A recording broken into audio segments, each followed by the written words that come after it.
My mom told me to hand over my wife to my brother at the dinner table. I'd been the family ATM for years. My younger brother Kyle, the golden child, got a car at 16 while I got a lecture about responsibility and a bus pass. Kyle's college cost $60,000 a year that my parents paid. Mine cost $15,000 that I worked 3 jobs to afford. When Kyle wanted to open a food truck with no business plan, my parents gave him $15,000. When I asked for $10,000 to start my tech consulting firm with actual clients lined up, my dad said, "We can't just hand out money." I funded Kyle's 5 failed business ventures over the years, paid off my parents' mortgage, bought their cars, all while building my own company to 7 figures. My wife Ashley and I had been married 10 years. We'd been trying for a baby for 3 years with no success. My mom would ask at every dinner, "Still no news? You're not getting any younger?" Meanwhile, Kyle would joke about being too fertile. Ashley would excuse herself to cry in the bathroom. About 6 months ago, Ashley seemed happier, less stressed. I thought she'd finally accepted we might not have kids. She was spending more time at the gym getting her nails done, smiling at her phone. I was relieved. Then came Sunday dinner at my parents' house. Mom made pot roast. Nothing unusual except Ashley sat next to Kyle instead of me, and Mom had this satisfied smile that made my stomach turn. "Nathan, sit down," Mom said, gesturing to the chair across from them. "We need to talk about your marriage." I sat. That's when I noticed Ashley's hand drifting protectively to her stomach. "Your brother and Ashley are in love," Mom announced, slicing her pot roast like she was discussing the weather. "She's 4 months pregnant with Kyle's baby. They want to be together, and we think you should step aside gracefully." I actually laughed, one of those shocked, disbelieving laughs. "Kyle needs stability," Mom continued. "This baby is my grandchild. You're a career man. You can survive on your own. I'm your flesh and blood too," I said, my voice rising. "But the marriage is over, isn't it?" My dad finally spoke. "Kyle makes her happy.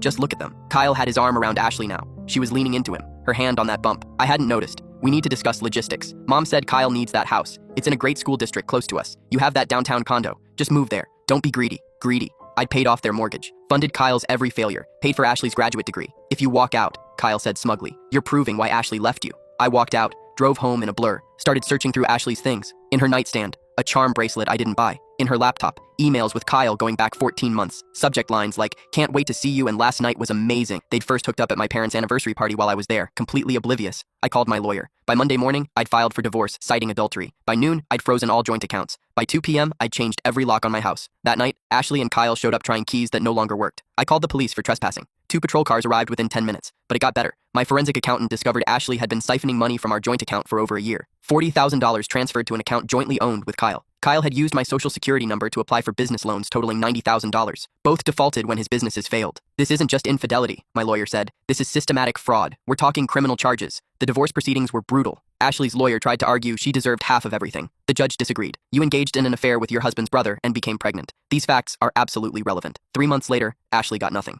No alimony, no property settlement. She was ordered to pay back the fraudulent credit card debt. Kyle was ordered to pay child support. I pressed charges for the identity theft. Kyle got convicted, received 2 years probation. They got married and moved into my parents' house because neither could afford rent. My dad had to go back to work at 67 to support them. My mom complained constantly about Ashley leaving dirty diapers everywhere. 6 months later, the nuclear bomb dropped. DNA test proved the baby wasn't Kyle's either. Ashley has cheated on him with her personal trainer.